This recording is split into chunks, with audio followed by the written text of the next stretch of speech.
তাহলে আপনার কি মনে হয় যে খালেদা জিয়া এখন এই মুহূর্তে জীবিত নেই? আমার বিশ্বাস উনি জীবিত নয়। এবং সরকার কেন এটি ডিক্লিয়ারেশনে দেরি করছে? ভিতরে উদ্দেশ্য যদি আপনি আপনি ব্যাখ্যা করার চেষ্টা করেছেন, যদি একবার বলেন, এক বাক্যে। সেটা দুটি দুটি কারণে সে সরকার করছে। একটি হলো তার নিজের কতটুকু থ্রেট হতে পারে ডিক্লেয়ার করলে পরে, এটা। আর পাশাপাশি সে একটা নাটক করার চেষ্টা করছে যে আমরা তো তারেক রহমানের সময় 1 দিন 2 দিন 3 দিন 5 দিন অপেক্ষা করেছি মৃত্যু সংবাদ আমরা দিয়ে নেই, যাতে তারেক রহমান সাহেব আসে, যাতে তারেক রহমানের উপর একটা ব্লেম দিতে পারে। এই জন্য সরকার সেই উদ্দেশ্য এই জিনিসটা ধামাচাপা দেওয়ার চেষ্টা করছে। খুব যে হবে এটা সরকার বুঝে গেছে বলে দেখেন তার মৃত্যুর আগে, মানে শেষ পর্যায়ে এসে ওনাকে বিশেষ গুরুত্বপূর্ণ ব্যক্তি বলে ঘোষণা করেছে, যাতে ওনার চারপাশে ওনার একটা বলয়, নিরাপত্তা বলয় তৈরি করা যায়, যেখানে হাসপাতাল নিরাপদ থাকলো, সরকার নিরাপদ থাকলো। তাকে হাসপাতালে চিকিৎসা দেওয়া না কারণে, তাকে নির্যাতিত করার জন্য, তাকে কারারুদ্ধ করে রাখার জন্য তার শাস্তি অবনীত হয়েছে। ফলে এর জন্য দায়ী আওয়ামী লীগ। এই ন্যারেটিভটা, এই যদি আপনার বিবরণটা, যেটাকে আমরা আজকে কি বলা হয় ন্যারেটিভ, এই ন্যারেটিভটা যদি বাংলাদেশের মানুষকে সামনে তুলে ধরা যায় স্পষ্টভাবে, তাহলে রোষটা কার দিকে যাবে? আর আমি দেখে আসার পরে আমার ব্যক্তিগত অভিজ্ঞতায় বা আজকেও আমি যেটা দেখলাম কথাবার্তা যেটা বলা হচ্ছে, তাতে আমি মনে করি সবার কাছে আমি দোয়া চাই যে ওনাকে আল্লাহ যেন বেহেশত নসিব করেন। হয়তো ওনার নিথর দেহটা হয়তো এখনো ইয়াতে আছে, ওনার নিথর দেহটা হয়তো এখনো, হয়তো না সরি, ওনার নিথর দেহটাই এখন আছে ওই এবার গেট হাসপাতালে। তার ভিতরে আত্মা আছে কিনা আমি জানি না, সে আত্মা চলে গেছেন কিনা আমি জানি না। আজকেও আমি একটা ব্রিফিং শুনলাম আমাদের স্বাস্থ্য ম্যাডামের স্বাস্থ্য অফিসার, স্বাস্থ্য কি কর্মকর্তা, স্বাস্থ্য ডাক্তার, যে উনিও ওষুধ নিচ্ছেন। উনি কিন্তু বললেন না যে মুখে নিচ্ছেন। ইঞ্জেকশন তো ডেড বডিতে দেওয়া যায়, স্যালাইন ডেড বডিতে দেওয়া যায়, নেবে এটা ফ্লুট চলবে তো, এটার সঙ্গে হার্টের কোনো সম্পর্ক নাই, হার্টবিটের সম্পর্ক নাই, ফ্লুট চলবে। ইনজেকশন যাবে ডেড বডিতে? আর্টিফিশিয়ালি হলে যাবে না কেন? আর্টিফিশিয়ালি হলে যাবে না কেন? আর্টিফিশিয়ালি যখন আপনি ব্রিদিং করাচ্ছেন তখন যাবে না কেন? আপনি তো ভেন্টিলেটর দিয়েছেন, তার মানে হার্ট ফেল করেছে, কিন্তু আপনি তাকে চালায় রাখতেছেন। যে মুহূর্তে আপনি এটাকে বন্ধ করে দিবেন পাম্পিং, সেই মুহূর্তে সেটা শেষ হয়ে যাবে। এটা অপেক্ষা। অতীতে আমাদের এরকম অভিজ্ঞতা আছে, যখন কোনো রাজনীতিবিদদের মৃত্যুটা ক্রিটিক্যাল হয়ে যায়, যেখানে জনমানুষের ক্ষোভ আসতে পারে। যেমন একটা জিনিস ক্ষোভ হতে পারে, প্রথম কথা যেটা চাচ্ছে সরকার, এই ক্ষোভটা কোনোভাবে সরকার থেকে ডাইরেক্ট ইনডাইরেক্ট মানে আওয়ামী লীগের দিকে নেওয়া যাওয়া কিনা, বলা যায় কিনা যে আওয়ামী লীগের কারণে, আওয়ামী লীগের এই 15 বছরের অত্যাচারের কারণে মরছে, কাজে এই ক্ষোভটা যেন সরকারের প্রতি না এসে, বর্তমান কোন রাজশক্তির বিরুদ্ধে না এসে, ক্ষোভটা যেন ওই আওয়ামী লীগের বিরুদ্ধে যায়, তাহলে অনেকের পারপাস সার্ভ হয়। যেমন পাকিস্তানে দেখেছেন, পাকিস্তানের আর্মিরা ক্ষমতা কুক্ষিগত করেছে, তখনই যখন ইমরান খানের মৃত্যু সংবাদগুলো দ্রুত আসা শুরু হয়েছে, সে আছে কি নাই। এই ধরনের অবস্থায় পরিপ্রেক্ষিতে আমাদের ক্ষুদ্র অভিজ্ঞতায় বলে সরকার এখানে তার মানুষের যে খুব কার বিরুদ্ধে হতে পারে সেটা অন্যদিকে স্থানান্তর করার চেষ্টা করছে। খুব যে হবে এটা সরকার বুঝে গেছে বলে দেখেন তার মৃত্যুর আগে, মানে শেষ পর্যায়ে এসে ওনাকে বিশেষ গুরুত্বপূর্ণ ব্যক্তি বলে ঘোষণা করেছে, যাতে ওনার চারপাশে ওনার একটা বলয়, নিরাপত্তা বলয় তৈরি করা যায়, যেখানে হাসপাতাল নিরাপদ থাকলো, সরকার নিরাপদ থাকলো। এখানে আপনি একটা জিনিস জানেন, আমার ওই পররাষ্ট্র উপদেষ্টা খুব ভালো করে জানেন যে তারেক রহমান সাহেব লন্ডনে রাজনৈতিক আশ্রয় আছে, এবং রাজনৈতিক আশ্রয়ের অন্যতম কারণ হলো যে বাংলাদেশে তার জীবন নিরাপদ নয়। কারণ তো একটাই, আর তো কোনো কারণ না। যখন আমি আমি এই বিষয়টাতে আসবো, তার আগে যে প্রশ্নগুলো ছিল সেই প্রশ্নগুলোর উত্তর আপনি এরই মধ্যে খুব সংক্ষেপে দিয়ে দিয়েছেন আমার যেটি মনে হয়। তারপরে দর্শকের সুবিধার্থে আপনি যা বলার চেষ্টা করছেন আরেকটু সহজভাবে আমি একটু জানতে চাই এবং দর্শকদের উদ্দেশ্য জানাতে চাই। প্রথম প্রশ্ন হচ্ছে যে বেগম খালেদা জিয়ার এখন যে সর্বশেষ পরিস্থিতি তা আপনি আকার ইঙ্গিতে বুঝিয়ে দিয়েছেন। এখন সেই বিষয়টি নিয়ে কি আসলে কোনো লুকোচুরি হচ্ছে? এবং লুকোচুরি যদি হয়ে থাকে তাহলে কে করছে? কি সরকার করছে? সরকার করে থাকলে তার মধ্যে কোনো রাজনীতি আছে কিনা, আমি এই প্রশ্ন উত্তরটা একটু চাচ্ছি।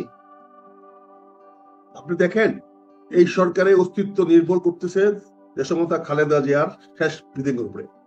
ওনার শ্বাস যতদিন চলবে ততদিন এই সরকার টিকে থাকার সম্ভাবনা থাকবে। কারণ এই শ্বাস বন্ধ হয়ে যাওয়ার পরে মানুষ বিক্ষোভে ফেটে পড়ে কিনা এটার একটা সম্ভাবনা রয়ে গেছে। এই জন্য এই সরকার জানে।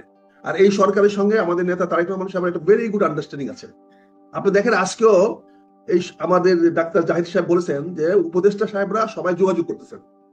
উপদেষ্টা সাহেবরা যোগাযোগ করতেছেন, এটা বিএনপির পক্ষ থেকে বলার কি দরকার? ম্যাডামের পক্ষ থেকে বলার কি দরকার? তাহলে ওনাদের জন্য সাফাই গাচ্ছেন। অর্থাৎ আমি যে কথাটা বলছি, আক্রোশটা যাতে সরকারের দিকে না যায়, কারণ আক্রোশ তো মানুষ তৈরি হয়ে গেছে। কারণ তিনি প্রথম দিন কেন প্রধান উপদেষ্টা আসলেন না, কেন প্রথম দিন তার মেডিকেল উপদেষ্টা ডাক্তার উপদেষ্টা আসলেন না? মানুষের ক্রোধ কিন্তু তৈরি হয়ে গেছে যে অবহেলা করে অবজ্ঞা করে দেশমাতা খালেদা জিয়াকে আজকে এই জায়গায় নিয়ে আসছে। আজকে দেখা যেখানে বলা হচ্ছে ওনাকে এখন যে কোনো সময় বিদেশে নেওয়া যাবে, তাহলে এই সিদ্ধান্তটা কেন 7 দিন 10 দিন আগে নেওয়া হলো না? 23 তারিখ, আজকে 3 তারিখ, প্রায় 11 দিন, কেন নেওয়া হলো না? আর এখন যদি নিতে পারে, তাহলে অপেক্ষা কার কারণের জন্য? ওনাকে যান বাঁচানোর জন্য, না এখন তারেক রহমান সাহেবের সিদ্ধান্ত অনুযায়ী?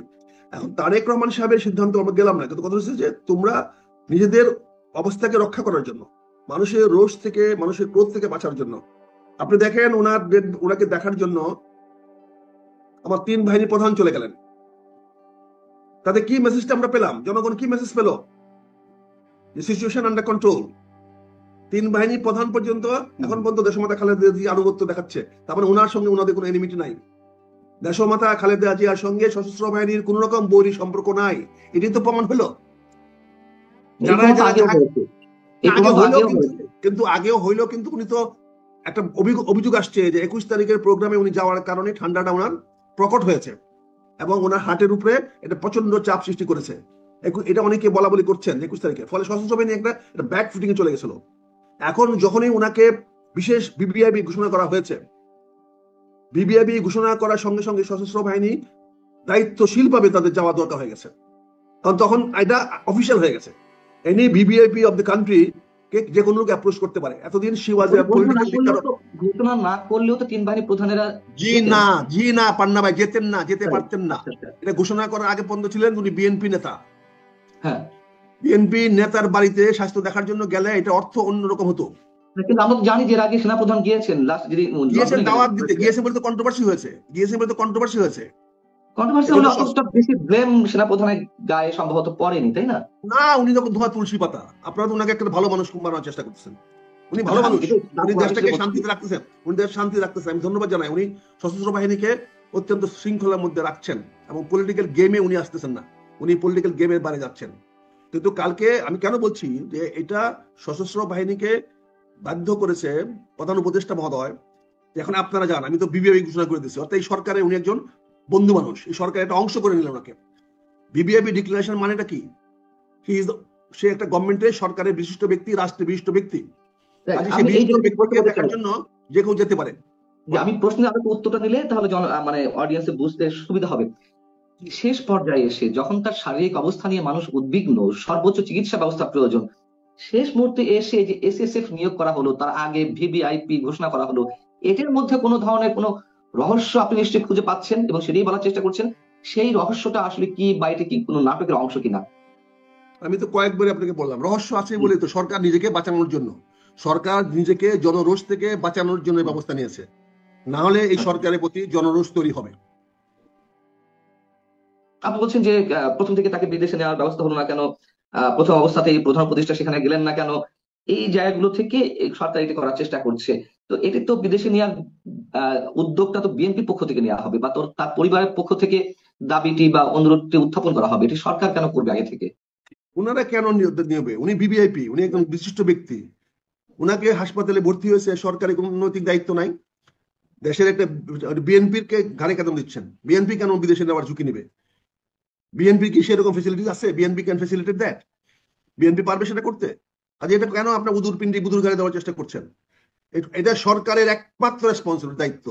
ডক্টর ইউনূস সরকারের দায়িত্ব দেশমাতা খালেদা জিয়া সুচিকিৎসা করানোর জন্য, দেশের যে কোনো নাগরিকের চিকিৎসা নিশ্চিত করার দায়িত্ব বাংলাদেশ সরকারের, এবং বাংলাদেশ সরকারের প্রধান ডক্টর মোহাম্মদ ইউনূস, এটা ওনার ব্যক্তিগত দায়িত্ব না, উনি রাষ্ট্রীয় দায়িত্ব, উনি সরকারের দায়িত্ব, সেই দায়িত্ব পালন করতে উনি চরমভাবে ব্যর্থ হয়েছেন। ফলে ওনার উপরে জনরোষ পড়তে পারে, জনগণের আক্রোশ বাড়তে পারে।